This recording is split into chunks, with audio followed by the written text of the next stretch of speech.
an absolute honor to have you here. Our friends of Conservancy of the Rockies, there's several that couldn't join us, but we appreciate all of them too. I did want to start with a big thank you to the Denver Zoo. If we could please give them a round of applause for hosting us.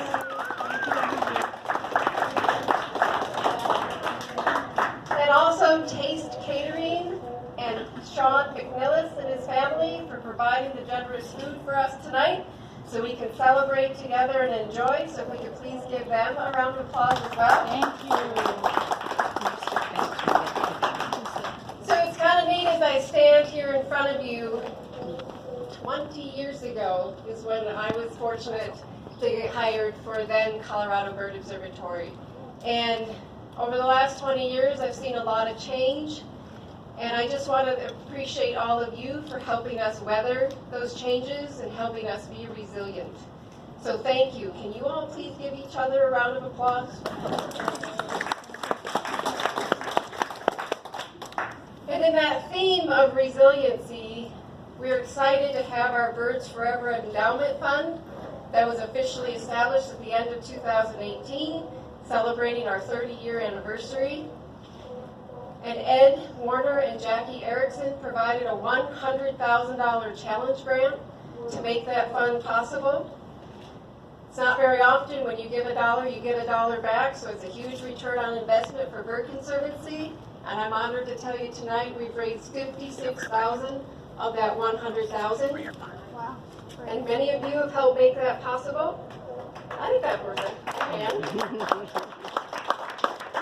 the entire board and our staff have contributed as well. So if you haven't contributed yet, we'd love to see you invest in that fund. Right now we're at $112,000. So very exciting. And it's also important in that resilience and helping ensure the next 30 years. And as I look around as well in that resilience theme, I know we have some Golden Eagle Society members here too. And I want to thank you for including us in your estate plans, making sure your legacy and commitment to conservation extends beyond your lifetime. So thank you.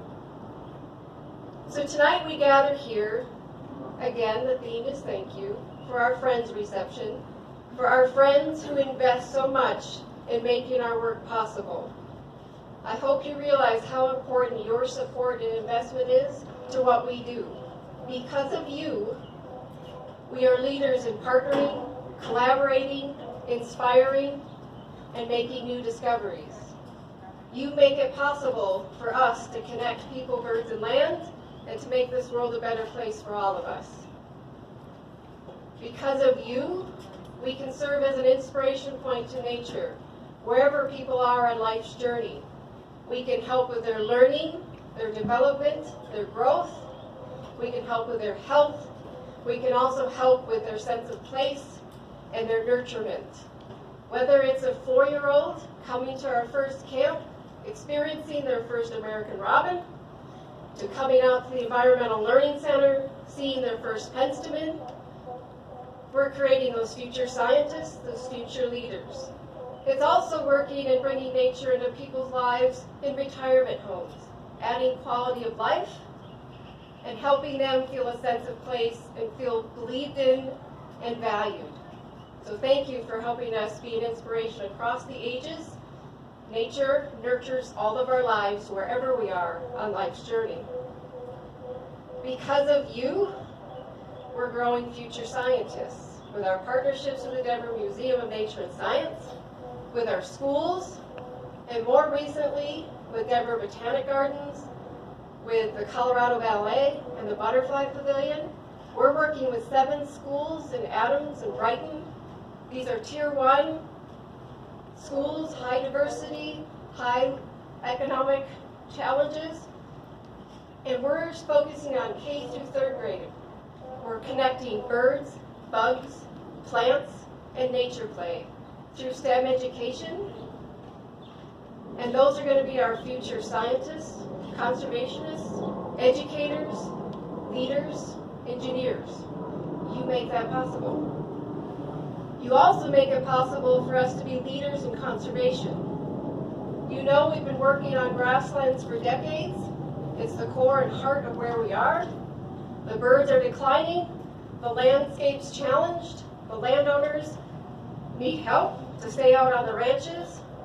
So because of you, we are hosting a Grassland Roadmap Summit for 2020 that brings together academia, nonprofits, government, state, industry, landowners, foundations, and tribal in a collaborative spirit, because right now it's not enough. Together it will be enough. Together we can get on the same roadmap. What are the greatest needs? How do we lift it up together? Through the power of partnerships, that we're going to save our grasslands for healthy birds, for healthy people, for healthy landscapes, for a healthy world. I hope many of you, please raise your hand, you've seen the annual report. Have you had a chance to look through it? I hope you take advantage of the staff and board who are here tonight. Would you please raise your hands if you're VerConservancy staff, VerConservancy board? Take time, talk to each other. The stories that you make happen are because of these people's lives that you're touching. So learn about the communities we're changing, the landscapes, the school programs we're doing, the inspiration we're creating. I also hope many of you will take the time to get in the field with us. It's been a heck of a summer. We've postponed, redid many of our field trips, but many of you were resilient and went with us. I was honored to go up to Soapstone, and many of you know Hugh and Erling Kingery. We also had Robert with Whiting. We also had Randy and Glenda. We were out there, and Hugh and Erling for multiple years have been trying to see a Baird sparrow. We not only got them a Baird sparrow singing, they got them a Baird sparrow in the hand. They got to learn about the science that we're doing, and it was just wonderful to watch them glow with excitement. We also were just back from South Park. I got to go on a misfit journey with Mr. Jack and Mr. Kevin, and we headed up to the mountains, and we got to see Allie, a graduate student that we're helping support, and her work on mountain plover. And you talk about a woman in her element. She was out there. If she could have become a plover, she would have. Watching her on top of that plover, putting it on the trap, getting it out of that net, getting it banded, all of us trying to help her. But she works on her own. She knew exactly how to maneuver and manipulate everything to get that bird banded safely and back out. And because of that work and that partnership, we now know more about mountain plover and where they migrate and where they go. They may breed in South Park, but then they head to southeast Colorado. And then from there, some of them go west to California, some of them go south to Texas or Mexico. The challenges are great, the landscapes are big, but by filling in these knowledge gaps, we can make sure we're conserving at the scale needed. We also have another opportunity, limited coming up, to go see Emily Chavez, our private lands biologist, one of our newest biologists in the San Luis Valley. Her family's been there for 4 generations. She left, and now she's coming back as our local biologist, supporting her community and supporting that magical place for conservation, and to make sure that those landowners can stay on the land and there's healthy habitat for birds and other wildlife. So if you haven't gotten out with us, check that one out as well, August 25th to 27th. We also have, with our great partnership with the Denver Museum of Nature and Science, Noah Stryker coming to the Denver Museum of Nature and Science on July 16th. And you'll learn about his year-long journey around the world to identify birds and talk about conservation. We have some other opportunities up here. We're also talking about an owling trip this fall, so stay tuned. And again, if you could all raise your glasses.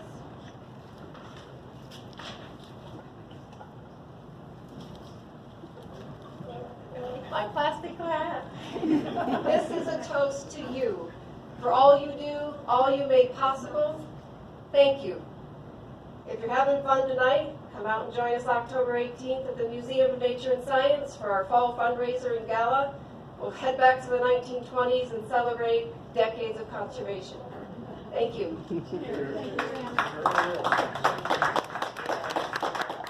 now I was going to turn this over real quick to our Education Director, Sherry Nickolaus.